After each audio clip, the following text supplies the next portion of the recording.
الحمد لله وكفى وسلام على عباده الذين اصطفى أما بعد فأعوذ بالله من الشيطان الرجيم بسم الله الرحمن الرحيم إن الصلاة كانت على المؤمنين كتابا موقوتا وقال النبي صلى الله عليه وسلم الصلاة عماد الدين فمن أقامها أقام الدين ومن هدمها هدم الدين أو كما قال عليه الصلاة والسلام پڑھ نماز پڑھ گانا نہ کر کوئی بہانہ پڑھ نماز پڑھ گانا نہ کر کوئی بہانہ اسی میں تیری جنت ورنہ دوزخ تیرا ٹھکانہ۔ میرے محترم بزرگوں اور دوستوں، میں نے آپ حضرات کے سامنے قرآن مجید کی ایک آیت تلاوت کی اور حضور پاک صلی اللہ علیہ وسلم کا ارشاد مبارک نقل کیا۔ انہی کی روشنی میں نماز سے متعلق آج کچھ بات عرض کرنے کی کوشش کروں گا۔ دعا کریں کہ اللہ رب العزت صحیح بات کہنے کی اور ہم سب کو کہنے سننے سے زیادہ عمل کرنے کی توفیق عطا فرمائے۔ پچھلے جمعوں کو بیان کیا گیا تھا کہ اسلام کی بنیاد 5 چیزوں کے اوپر رکھی گئی ہے۔ سب سے پہلی چیز تھی توحید۔ توحید کے بعد دوسری جو چیز ہے اسلام کی بنیادی اور اہم، وہ ہے نماز۔ نماز یہ ایک بہت ہی عظیم الشان عبادت ہے اور اسلام کا ایک اہم اور بنیادی رکن ہے۔ اسلام کی بنیاد 5 چیزوں پر رکھی گئی تھی۔ ایک توحید ہے، اس کے بعد دوسرا نمبر جو آتا ہے وہ ہے نماز کا۔ نماز کی اہمیت اور عظمت کا اندازہ اس بات سے بھی لگایا جا سکتا ہے کہ اللہ رب العزت نے تمام کے تمام احکامات اللہ رب العزت نے فرش پر نازل فرمائے۔ حضرت جبریل علیہ السلام کے ذریعے سے احکام کو اللہ رب العزت نے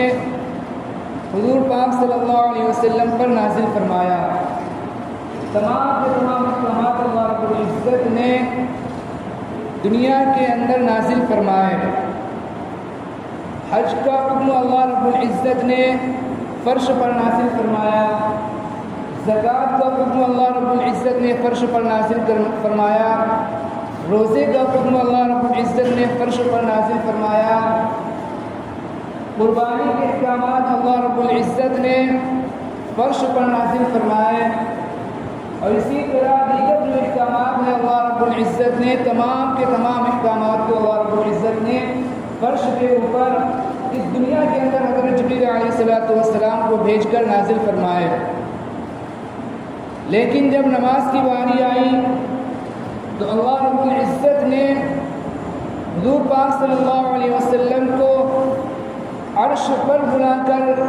نماز کا تحفہ عطا فرمایا۔ چنانچہ حضور پاک صلی اللہ علیہ وسلم حضرت ام ہانی رضی اللہ تعالی عنہ کے یہاں آرام فرما کے حضرت جبریل علیہ السلام آتے ہیں، آپ صلی اللہ علیہ وسلم کو بیدار کرتے ہیں، پھر آپ صلی اللہ علیہ وسلم کو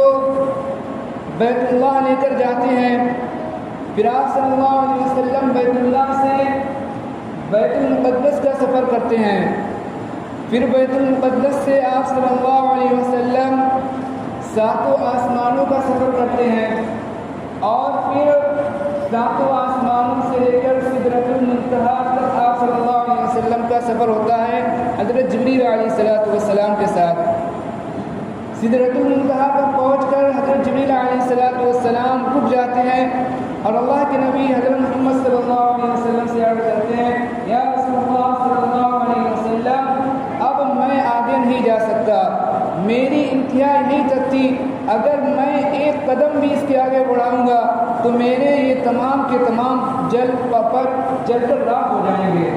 یہ جو اللہ نے ہمیں جو پر دیے ہیں یہ جل کر راکھ ہو جائیں گے، اس لیے میں اس سے آگے سدرۃ المنتہا سے آگے ایک قدم بھی آگے نہیں بڑھا سکتا۔ حضرت جبریل علیہ السلام وہیں سدرۃ المنتہا کے اوپر رک جاتے ہیں، وہیں سدرۃ المنتہا کے پاس رک جاتے ہیں، پھر اللہ کے نبی حضرت محمد صلی اللہ علیہ وسلم آگے تشریف لے جاتے ہیں اور اللہ تعالیٰ سے ہم کلامی کا شرف حاصل ہوتا ہے، اللہ تعالیٰ سے گفتگو کرتے ہیں، اللہ تعالیٰ سے بات چیت کرتے ہیں، اللہ تعالیٰ سے کلام کرتے ہیں، بات کرتے ہیں۔ اس موقع پر اللہ رب العزت حضور پاک صلی اللہ علیہ وسلم کو نماز کا تحفہ عنایت فرماتے ہیں۔ اللہ تعالیٰ نے عرش کے اوپر بلا کر حضرت محمد صلی اللہ علیہ وسلم، ہمارے آقا حضرت محمد صلی اللہ علیہ وسلم کو عرش کے اوپر بلا کر نماز کا تحفہ عنایت فرمایا، اور اللہ رب العزت نے سب سے پہلے 50 نمازیں عنایت کی تھیں، 50 نمازیں دی تھیں، لیکن پھر آپ صلی اللہ علیہ وسلم کی سفارش سے دھیرے دھیرے 5 نمازیں باقی رہ گئیں، اور 5 نمازیں یہ امت کے اوپر فرض رہ گئیں، اور یہ نماز یہ بہت بڑا تحفہ ہے، یہ نماز ایک بہت بڑا تحفہ ہے جو اللہ رب العزت نے ہمیں عنایت فرمایا۔ اس کا اندازہ اس سے لگایا جا سکتا ہے کہ اللہ رب العزت نے عرش پر بلا کر اپنے پاس حضور پاک صلی اللہ علیہ وسلم کو بلا کر نماز کا تحفہ عنایت فرمایا۔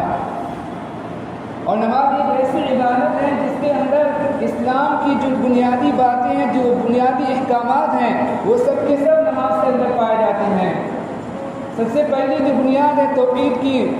وہ بھی نماز کے اندر پائی جاتی ہے، یشہد ان لا الہ الا اللہ وان محمدا عبدہ ورسولہ۔ پھر اس کے بعد دوسری جو بنیاد ہے اسلام کی اور ایمان کی، وہ ہے نماز ہے، نماز تو سراپا نماز ہے۔ پھر اس کے بعد ایک بنیاد ہے اسلام کی، روزہ ہے، یہ روزے کی جھلک بھی نماز کے اندر پائی جاتی ہے۔ روزے کے معنی کیا ہے؟ روزہ ہے کہ انسان کھانے پینے سے رکا رہے اور اپنی خواہشات کو پورا کرنے سے رکا رہے، یہ روزے کی جھلک بھی نماز کے اندر پائی جاتی ہے کہ انسان جب نماز پڑھتا ہے تو کھانے پینے سے رک جاتا ہے، اور اس کی جو خواہشات ہوتی ہیں اس سے بھی وہ باز آ جاتا ہے، رکا رہتا ہے جب تک کہ انسان نماز پڑھتا ہے۔ تو روزہ جو اسلام کی بنیاد ہے اس کی ایک جھلک اس کی نماز کے اندر بھی پائی جاتی ہے۔ اور اسلام کی ایک بنیاد ہے زکوٰۃ، زکوٰۃ کی جھلک بھی نماز کے اندر پائی جاتی ہے کہ زکوٰۃ کہتے ہیں مالی عبادت کا، مال خرچ کرنے کا نام زکوٰۃ ہے۔ انسان جب نماز پڑھتا ہے تو انسان جتنی وقت کے لیے، جتنی دیر کے لیے نماز پڑھتا ہے تو اتنی دیر کے لیے وہ اپنا کام روک دیتا ہے، اپنی دکان بند کر دیتا ہے، اپنا کاروبار تھوڑی دیر کے لیے روک دیتا ہے، اور اگر صاف ستھرے کپڑے نہیں ہیں تو صاف ستھرے کپڑے پہنتا ہے، اور پھر جو نماز کے لیے آتا ہے تو گویا کہ وہ اپنا کچھ نہ کچھ جو مال خرچ کر رہا ہے نماز پڑھنے کے لیے۔ اور زکوٰۃ کے اندر بھی یہی ہوتا ہے کہ انسان جو زکوٰۃ ادا کرتا ہے وہ اس کے اندر بھی انسان کو مال خرچ کرنا پڑتا ہے۔ تو اسلام کی جو ایک بنیاد ہے زکوٰۃ، اس کی ایک جھلک وہ بھی نماز کے اندر پائی جاتی ہے۔ اور اسلام کی ایک بنیاد ہے حج، حج کی جھلک بھی اس نماز کے اندر پائی جاتی ہے۔ وہ اس طرح سے کہ حج کے اندر بیت اللہ کی تعظیم پائی جاتی ہے، بیت اللہ کی اور کعبے کی تعظیم پائی جاتی ہے حج کے اندر۔ اور انسان جب نماز پڑھتا ہے تو کہیں بھی نماز پڑھے، کہیں بھی پڑھے، سفر میں نماز پڑھے یا کہیں مسجد میں کہیں کسی جگہ بھی نماز پڑھے، تو اس کے لیے کیا ہوتا ہے کہ کہیں بھی نماز پڑھو اپنا منہ جو ہے وہ بیت اللہ کی طرف کرو۔ یہ بیت اللہ کی تعظیم جو ہے جس طرح حج کے اندر پائی جاتی ہے، اسی طرح جو نماز کے اندر بھی بیت اللہ کی تعظیم پائی جاتی ہے۔ تو اسلام کے جو بنیادی احکامات ہیں، اسلام کے جو بنیادی رکن ہیں، ان تمام کی جھلک جو ہے وہ نماز کے اندر پائی جاتی ہے۔ اسی طرح انسان جو زبان سے اپنی عبادت کرتا ہے، زبان سے جو عبادت کرتا ہے، وہ تمام کی تمام گویا کی نماز کے اندر پائی جاتی ہیں۔ انسان زبان سے تسبیح پڑھتا ہے، نماز کے اندر تسبیح پائی جاتی ہے، سمیع اللہ لمن حمدہ، یہ تسبیح ہے۔ انسان زبان سے تحمید حمد اللہ تعالیٰ کی بیان کرتا ہے، تعریف بیان کرتا ہے، نماز کے اندر وہ پائی جاتی ہے، سمیع اللہ لمن حمدہ۔ اسی طرح انسان جو زبان سے قرآن کی تلاوت کرتا ہے، نماز کے اندر قرآن کی تلاوت پائی جاتی ہے۔ اسی طرح انسان زبان سے درود شریف پڑھتا ہے، درود شریف پڑھتا ہے، نماز کے اندر درود شریف پائی جاتی ہے۔ اسی طرح انسان جو زبان سے جو دعا کرتا ہے اللہ رب العزت سے، نماز کے اندر دعا بھی پائی جاتی ہے۔ تو گویا کہ زبان سے جتنی عبادتیں کی جاتی ہیں، جتنے ذکر اور دعا عبادتیں کی جاتی ہیں، وہ تمام کی تمام نماز کے اندر پائی جاتی ہیں۔ تو یہ نماز جو ہے یہ ایک بہت ہی عظیم الشان عبادت ہے کہ اسلام کی جتنے بھی بنیادی باتیں ہیں، جتنے بھی رکن ہیں، وہ ان تمام کی تمام جھلکیاں جو ہیں اس نماز کے اندر پائی جاتی ہیں۔ اسی طرح انسان زبان کے ذریعے سے جو عبادتیں کرتا ہے، وہ تمام کی تمام عبادتیں گویا کی نماز کے اندر پائی جاتی ہیں۔ اللہ رب العزت نے قرآن کے اندر جگہ جگہ نماز کو حکم دیا ہے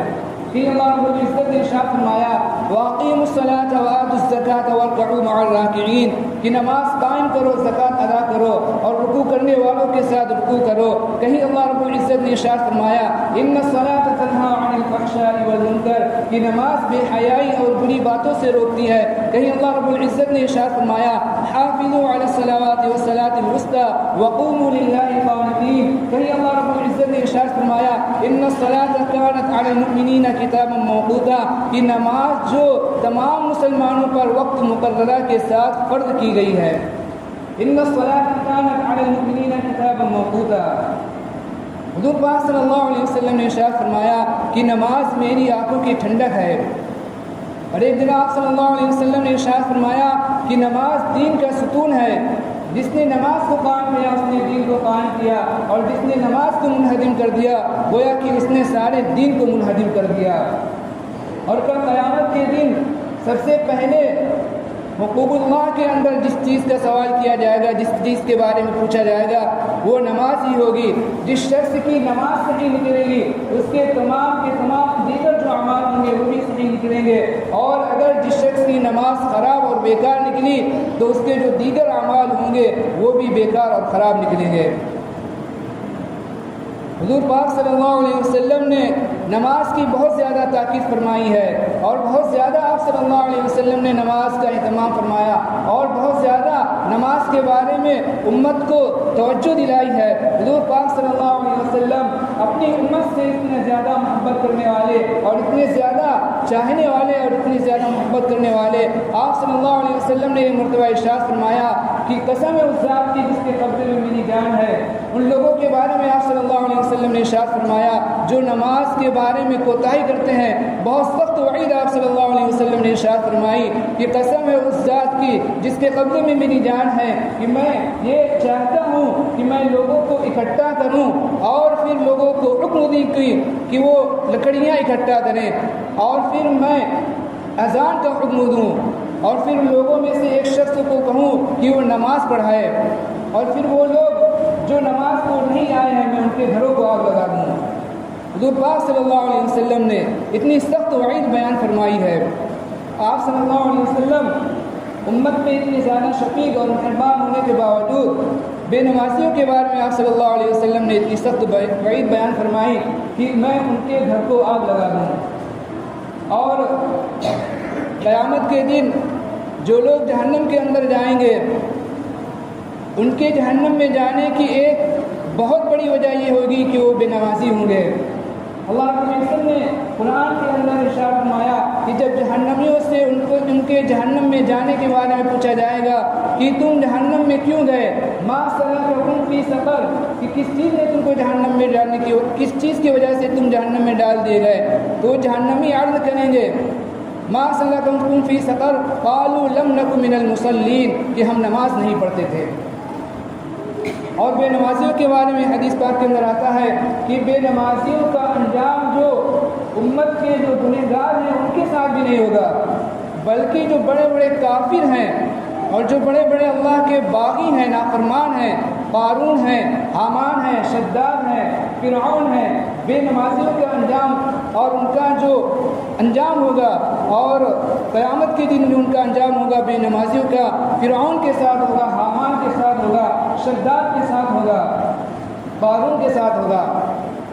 کتنی سخت وعید اللہ کے نبی صلی اللہ علیہ وسلم نے بے نمازیوں کے بارے میں بیان فرمائی۔ جس اللہ رب العزت نے نماز بنائی، جس اللہ رب العزت نے نیند ایسی نعمت بنائی، اس اللہ رب العزت نے نماز کو بھی بنایا ہے۔ وہیں اللہ اپنے منادی کے ذریعے، مؤذن کے ذریعے ہر روز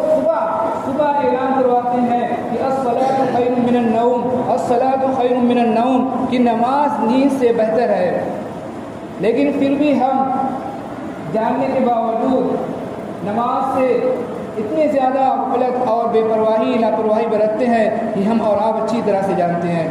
کہ بار بار لوگوں کو نماز کے بارے میں کہا جاتا ہے، ہم لوگوں کو نماز کے بارے میں بار بار بتایا جاتا ہے، بار بار گھر پہ جایا جاتا ہے، بار بار ان سے ملاقاتیں کی جاتی ہیں کہ بھائی نماز کے لیے آؤ۔ نماز بہت ہی اہم عبادت ہے، نماز بہت ہی اہم اسلام کا ایک رکن ہے، لیکن پھر بھی ہم اور آپ نماز کے بارے میں انتہائی غفلت اور لاپرواہی برتتے ہیں۔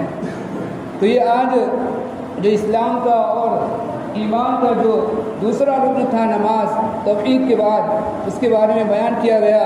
اللہ رب العزت سے دعا کریں کہ اللہ رب العزت ہم سب کو